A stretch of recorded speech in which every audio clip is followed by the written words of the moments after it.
ঘরের দরজায় দাঁড়িয়ে সূরা ইখলাস কিভাবে পাঠ করলে ওই ঘরে কোনো অভাব থাকবে না।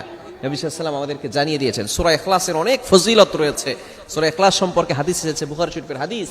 যদি কোনো ব্যক্তি একবার এই সূরা ইখলাস পাঠ করে, এবং শুধু তাই নয়, যে ব্যক্তি সূরা ইখলাসকে বেশি মহব্বত করে, এক সাহাবী সূরা ইখলাসকে বেশি মহব্বত করতেন। নবীজি সাল্লাল্লাহু আলাইহি ওয়াসাল্লাম বলছেন, এই সূরা ইখলাস তোমাকে জান্নাত পর্যন্ত পৌঁছে দিবে।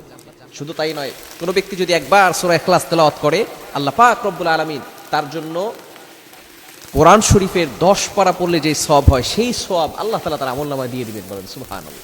Can you imagine that? আপনি কল্পনা করতে পারছেন? যদি 2 বার তেলাওয়াত করা হয় তাহলে 20 পারা কোরআন শরীফ তেলাওয়াত করার সওয়াব। যদি 3 বার পড়া হয় তাহলে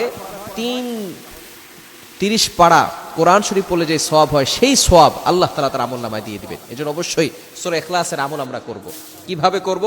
ঘরের দরজায় দাঁড়িয়ে যদি সূরা ইখলাস পাঠ করতে পারি, কতবার পাঠ করলে আল্লাহ পাক রব্বুল আলামিন বরকত দিবেন, ওই সংসারে কোনো অভাব থাকবে না।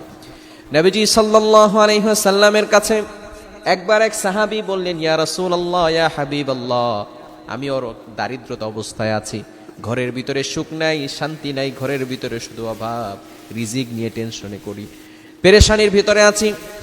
নবীজি সাল্লাল্লাহু আলাইহি ওয়াসাল্লাম তার জন্য এমন একটা আমল শিক্ষা দিয়ে দিলেন, যে আমল করলে অবশ্যই আল্লাহ পাক রব্বুল আলামিন তোমার জন্য দারিদ্রতা দূর করে দিবেন এবং তোমার ঘরের ভিতরে আল্লাহ তাআলা সুখ শান্তির ব্যবস্থা করে দিবেন।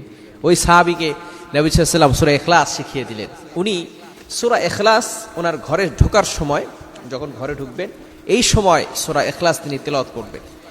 নবী সাল্লাল্লাহু আলাইহি ওয়াসাল্লাম বলেন, 3 বার যখন তুমি ঘরে ঢুকবে 3 বার সূরা ইখলাস পড়বে, এবং ঢোকার সময় অবশ্যই তুমি সালাম দিবে। যখন এই আমলটা তিনি করতে লাগলেন,